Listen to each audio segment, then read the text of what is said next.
مساء الخير. شقة زائد روف، تالت شارع بالظبط من البحر. المسافة للبحر زي ما احنا شايفين أقل من دقيقة مشي. تلات غرف نوم، البلكونة معمول لها سقف من الخشب وسلم داخلي.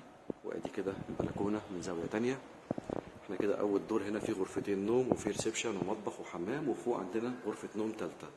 الريسبشن سقفه بالكامل معمول بالجبسون بورد وسي ان سي.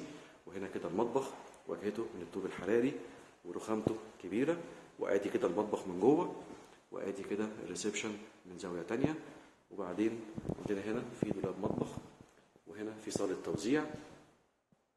ده طبعا باب الشقه. العماره فيها اسانسير، والروف كامل الاوراق القانونيه وكامل العدادات. دي بقى اول غرفه نوم، شباكها فيو مفتوح مش مجروحه. وبعدين هنروح نشوف غرفه النوم التانية.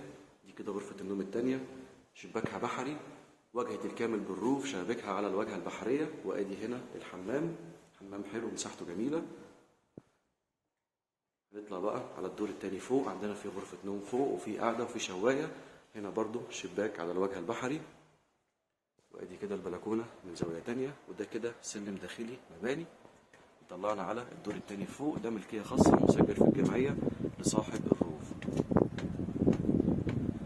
كل المساحة دي وصل لها مية، وصل لها كهرباء.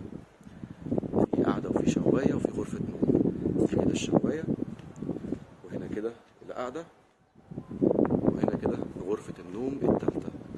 دي مساحة خاصة لصاحب الروف. ممكن نقفلها بجرجر خشب، ممكن نقفلها بالصاج، نستخدمها أي مساحة للاستخدام. الروف في تالت شارع بالظبط من البحر، في مدينة 6 أكتوبر العجمي. الكيلو 21 للبيع كاش بسعر مغري جدا.